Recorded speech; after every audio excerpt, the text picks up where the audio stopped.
Hello বন্ধুরা, কেমন আছো তোমরা? আশা করি তোমরা সকলেই খুব ভালো আছো। আমিও মা কালীর আশীর্বাদে এবং তোমাদের সকলের ভালোবাসায় ঠিকঠাকই আছি। আজ হলো শনিবার আর এখন সকাল 6:30 বাজে আর আমি আমার আজকের ব্লগটি এখন থেকেই শুরু করছি। ঘুম থেকে জানো তো অনেকক্ষণ আগে উঠে গেছি, 15-20 মিনিট আগে তো হবেই। তো উঠেই না আগে ফ্রেশ হয়েছি, বাসি ঘর দৌড় ঝাঁট দেওয়া, দৌড়ে জল দেওয়া, ঠাকুর প্রণাম সকল কিছু করে না হাতে দেখলাম খানিকটা সময় আছে। আজকে একটু তাড়াতাড়ি ঘুম থেকে উঠেছি, তাই জন্য আগে আমগুলো কুড়িয়ে নিলাম। এবারে রান্নাঘরে ঢুকবো। আজকে এই আমগুলো পেয়েছি আর যে কটা পেয়েছি জানো তো একজনের বাড়িতে না দেওয়া হয়ে যাবে। আজকে সকালের কাজগুলো আগে সারি, তারপর একজনকে দিয়ে দেবো।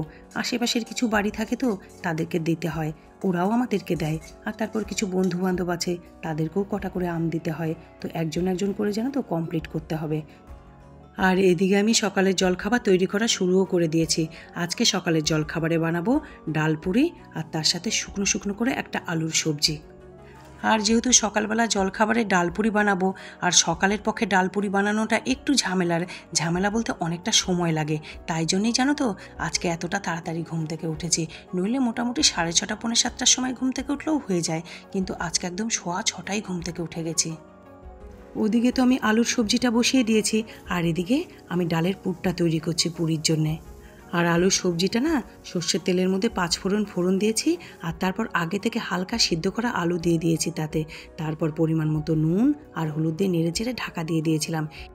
তারপর ওই মিনিট 5 পর ঢাকাটা খুলে তাতে দিয়েছি কয়েক টুকরো বাদাম ভাজা মশলা, যেটা একটু আগে আমি বানিয়েছি, আর অল্প পরিমাণে মিষ্টি দিয়ে নেড়েচেড়ে ব্যাস রেডি আমার শুকনো শুকনো ডাল পুরির জন্যে আলুর সবজি। আর এদিকে আমার পুরির জন্যে ডালের পুরও রেডি হয়ে গেছে। আর ডালের পুরটা কিভাবে তৈরি করলাম বলো তো? প্রথমে কড়াইতে সাদা তেল দিলাম, তারপর দিয়ে দিলাম আগে থেকে মিক্সিতে পেস্ট করা ছোলার ডাল বাটা, সেটাকে দিয়ে তাতে পরিমাণ মতো লবণ, মিষ্টি, হলুদ গুঁড়ো, সামান্য লঙ্কার গুঁড়ো আর ভাজা মশলা দিয়ে দিলাম যেটা আগে তৈরি করেছিলাম। তারপর ভালো করে নেড়েচেড়ে রেডি আমার পুরির জন্য ডালের পুর। এই বাজারটা থেকে পেলে? হ্যাঁ, অনেক কিছু ওঠে এই বাজারে। তাল শাঁস যে পাবে এই বাজারে সেটা বুঝতে পারিনি। ও, আটা মাখা হয়ে গেছে আর এদিকে আমার চাও বানানো হয়ে গেছে। ওকে চাটা দিই, ও চা বিস্কুট খেতে থাকুক, ততক্ষণ না আমি চটপট করে ডালপুরিগুলো বানিয়ে ফেলি।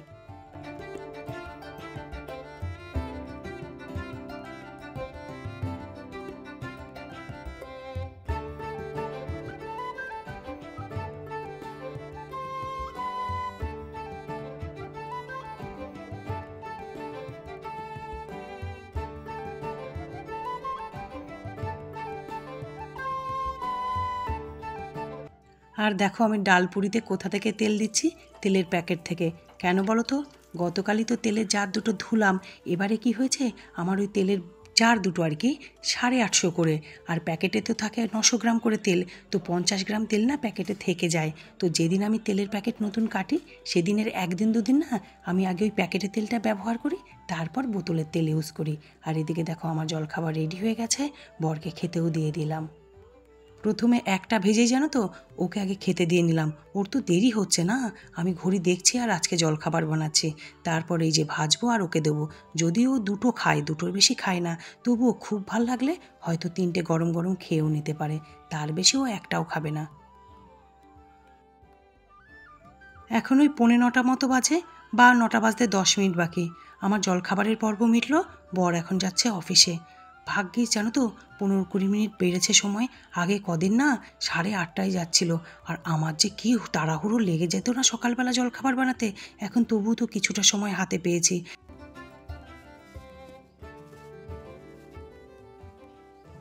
বর জানো তো সকালবেলা বাজার থেকে নিয়ে এসছে, এই কাছের বাজারটার থেকে। প্রত্যেকটা দোকানে জানো তো এরকম তাল শাঁসে ভর্তি হয়ে গেছে, বিক্রি হচ্ছে সমানে।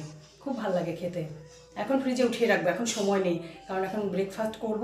ব্রেকফাস্ট খেয়ে নিই, একটু টুকটাক কাজ করেই যাবো নাচের ক্লাসে। ক্লাস থেকে এসে তারপর খাবো, ফ্রিজে ঢুকিয়ে রাখি।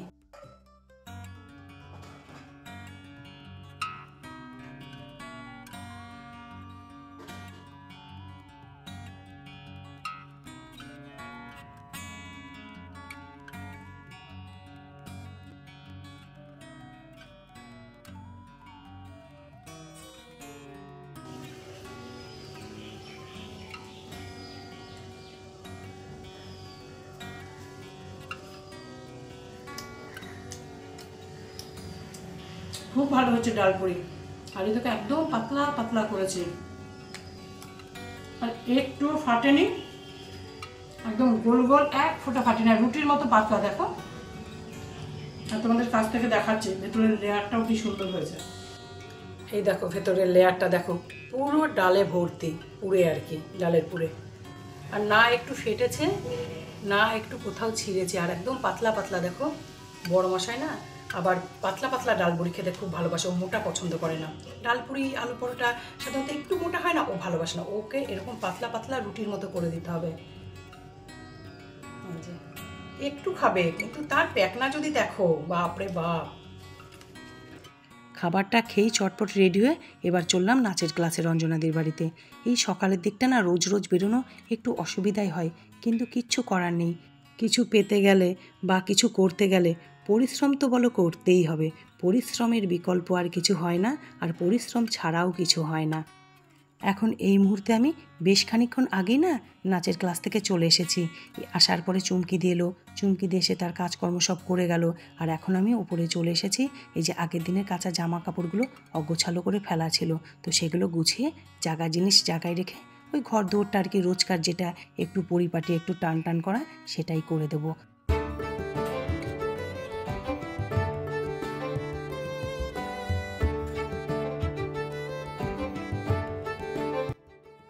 যেটুকু যেটুকু অগোছালো জিনিস ছড়িয়েছিল সেগুলোকে জায়গার জিনিস জায়গায় গুছিয়ে রেখে দেখো আমার রুমটা একদম পুরো পরিষ্কার হয়ে গেছে। মেয়ের রুমটা তো পরিষ্কার হয়েই থাকে, ওটা কখনো নোংরা হয়ও না, আর তাছাড়া আমি হতেও দিই না।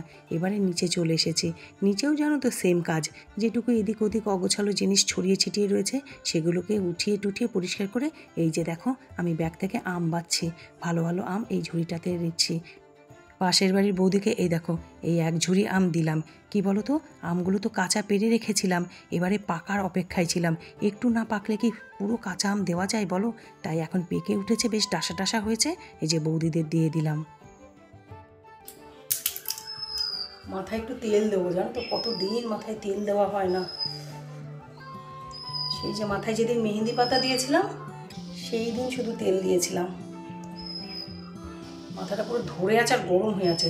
আজ বিকেলে কোথাও বেরোনো নেই, তাই জন্য আজকে আর শ্যাম্পুও করবো না। আজকে তেল দিয়ে রাখলাম, কালকে শ্যাম্পু করবো।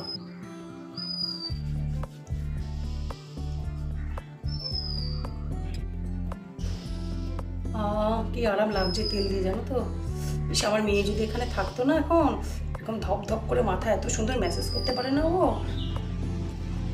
কিছু কিছু সময় না ওকে খুব মনে পড়ে। আবার আমার ব্লগ দেখলে বলবে ও যখন হাত পায়ে তেল দেওয়া মাথায় তেল দেওয়া তখনই আমার কথা মনে পড়ে না। দুষ্টু আছে জানো তো।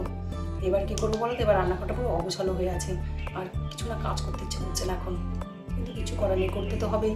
রান্নাঘরটা খুব যে অগোছালো হয়ে আছে তা কিন্তু নয়। এই যেমন দেখো চুমকি দিয়ে এক ঝুড়ি বাসন মেজে গেছে, সেগুলোকে একটু গুছাতে হবে। আর ওদিকে কি বলো তো, আমি না আজকে গ্যাস ট্যাসগুলো মুছতে পারিনি সকালবেলা, তাড়াতাড়ি করে খেয়ে দিয়ে বেরিয়ে গেছি তো, আর গ্যাসটা না ওইভাবেই রয়েছে। ওই গ্যাসটাই যে এবারে ভালো করে মুছবো। আর আজকে দুপুরে না সেরকম কিচ্ছু রান্না নেই, আমি একটু সেদ্ধ ভাত ভাত করে খেয়ে নেবো, কারণ ওবেলা একটু পোলাও করার ইচ্ছা আছে। দেখি বর কি বলে, বলছে তো ভাবছি দেখছি, মানে সে নাকি ভাবছে, ভেবে দেখবে তার কোনটা খেতে ইচ্ছে করে, তো সে ভাবুক, ততক্ষণ আমি আমার কাজগুলো সেরে নিই।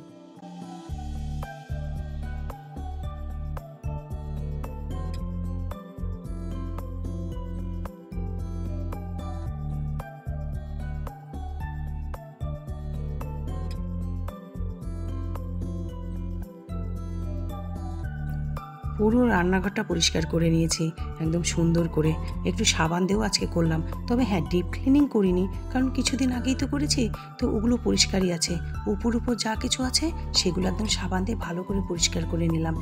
আর এখন আমি এই দেখো বালতিগুলো মাজতে বসেছি। জলের জায়গার জিনিস তো ভালো করে পরিষ্কার করে না রাখলে না স্যাঁতস্যাঁতে হয়ে যায়, ভাল লাগে না ব্যবহার করতে। তাই জন্য মাঝে মাঝেই না আমি এই বালতি মগ এরকম বাইরে এনে ঘষে ঘষে পরিষ্কার করে আবার ঘরে নিয়ে যাই। এই খাটুনিগুলো আর কিছুই না, যতটা পরিষ্কার পরিচ্ছন্নভাবে থাকা যায় এইগুলো জানো তো আমি ঘরেও মাঝে মাঝে মেজে নিই, কিন্তু বাইরে কি বলো তো, এই খোলা জায়গায় না এই কাজগুলো করতে খুব সুবিধা হয়। আর এখন আমি কি নিয়ে বসেছি বলো তো, এই দেখো তাল শাঁস, বর এনে দিয়েছে তাল শাঁস সকালবেলা। এই দেখো জানে তো আমি এসব খুব ভালোবাসি। আমি কেন, এগুলো দেখবে সকলেই খুব ভালোবাসে, খুব ভালো লাগে খেতে। এই তাল শাঁসগুলো এখানে কিনছি, কিন্তু ছোটোবেলায় জানো তো আমার বাপের বাড়ি তো তাল গাছ আছে, যেহেতু গ্রামের বাড়ি সব রকম দেশি ফল তো থাকবেই, তো তাল গাছ আছে, সেরকম এরকম না এই সিজনে আর কি লোক দিয়ে এরকম তাল শাঁস পাড়ানো হতো জানো তো। আমরা সারাদিন তাল শাঁস খেতাম, অগুন্তি। দুপুরের পর এখন রাত্রির 8টা বাজে। বর আর আমি দুইজনে যাচ্ছি ডাবর মোড়ে। কি বলো তো, আজকে জানো তো টিফিন করিনি। আজকে আমাদের দুজনের প্ল্যানই ছিল যে ডাবর মোড়ে যে নিরামিষ দোকান আছে, যেখানে পেঁয়াজ রসুন কিচ্ছু চলে না, চাট আর খুব সুন্দর দই বড়া, তারপরে ইডলি বিক্রি হয়, তো ওখানে গিয়ে না আমরা সন্ধেবেলার টিফিনটা খাবো। তাই জন্য এই যে প্ল্যান মতো বেরিয়ে পড়লাম। একদম ডাবর মোড়টাতে জানো তো একটা ছোট্ট ফাঁকা জায়গা আছে, আর সেখানে না নানা রকম লম্বা লাইন দিয়ে খাবারের দোকান বসে, আর তারই মধ্যে না একটা একদম পেঁয়াজ রসুন ছাড়া নিরামিষ দোকান আছে। আর এই দোকানটা না আমার বোন চিনিয়েছে আমাকে, আসলে ও তো নিরামিষ খায়, তাই জন্য না ও এরকম নিরামিষ দোকান খুঁজতে থাকে। এই দোকানটাতে অপূর্ব স্বাদের চাট, তারপর দই বড়া, ইডলি এগুলো পাওয়া যায়। আমরা দই বড়াটা প্যাক করে নিলাম যে বাড়ি থেকে খাবো, আর এই যেখানে বসে বসে চাট খাচ্ছি। আর কি ভালো খেতে জানো এই চাট, দই বড়া, ইডলি। আর আমার কথা যদি তোমাদের বিশ্বাস না হয় না, তোমরা যারা আমার কাছাকাছি থাকো, আমার ব্লগ দেখো, তোমরা নিজেরা গিয়ে না এই ডাবর মোড়ে এই নিরামিষ দোকানের চাট, দই বড়া, ইডলি এগুলো খেয়ে দেখো, তারপর দেখবে আমি সত্যি বলছি কি ভুল।